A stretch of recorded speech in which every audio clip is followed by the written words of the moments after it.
Aujourd'hui, sur cette vidéo, je vais te parler de prospection téléphonique. On a parlé de pige sur une dernière vidéo et de méthodologie. La prospection téléphonique doit être impérativement intégrée dans ta stratégie d'acquisition de prospects vendeurs au quotidien.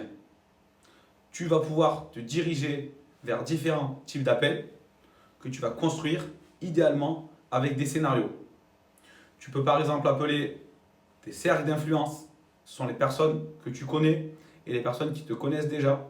Tu peux appeler tes anciens clients.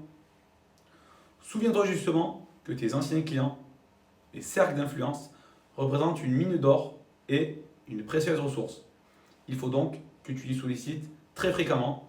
Ils te permettront tout simplement d'améliorer ton activité professionnelle et ton chiffre d'affaires. Un pourcentage des personnes avec lesquelles tu parles te procureront des opportunités de business. C'est mathématique. Plus tu en sollicites, plus tu auras de retour. N'hésite pas à les appeler, même si tu ne leur as pas parlé depuis longtemps. Ne te pose pas ce type de questions. Fonce, appelle-les. Ces personnes, de toute façon, elles n'attendent pas ton coup de fil. Donc tu peux y aller. Tu dois parler à tes anciens clients et à tes cercles d'influence au moins 4 fois par an. C'est-à-dire que tu vas les contacter tous les 3 mois.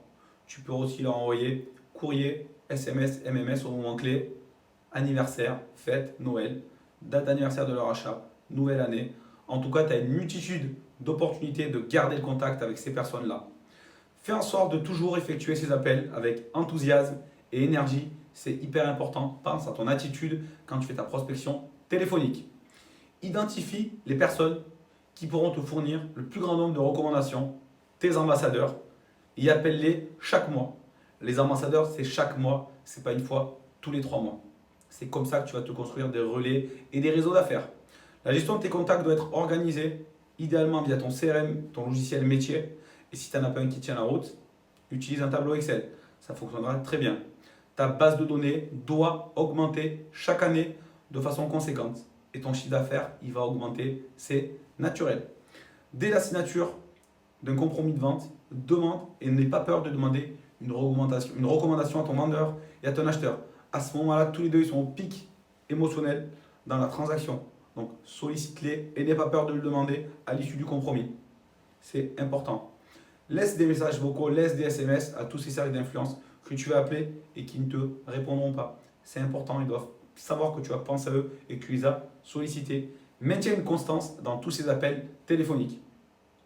Lorsque tu parles avec ces personnes, tu dois faire en sorte, c'est très important, qu'elles se rappellent de toi et qu'elles te communiquent les noms de toutes celles et ceux qui auront un projet de vente, d'estimation ou d'achat sur la zone sur laquelle tu travailles et à chaque fois que l'occasion se présente.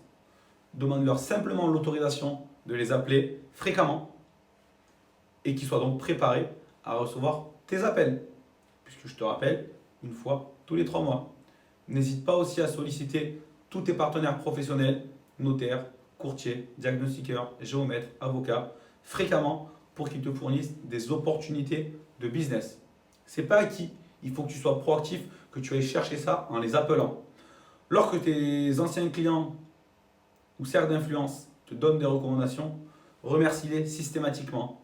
Une gratification quelle qu'elle soit, on ne parle pas de financier, je ne suis pas pour l'apporteur d'affaires systématiquement payé, mais remercie-les et un petit cadeau, ça fait toujours plaisir. Ton ratio prise de rendez-vous mandat et mandat rentrée sera beaucoup plus important si tu sollicites tes cercles d'influence, puisqu'ils vont te recommander.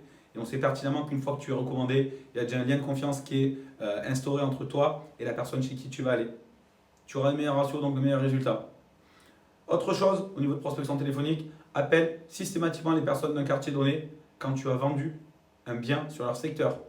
De la même manière, appelle systématiquement les habitants d'un quartier donné suite à une rentrée d'exclusivité en leur demandant s'ils connaissent quelqu'un qui veut s'installer dans le quartier.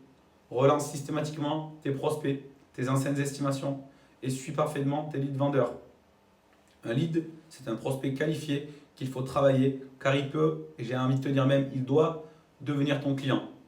Tu dois faire un suivi des leads de manière déterminée et constante. Ces personnes ont un projet à venir, ne l'oublie pas.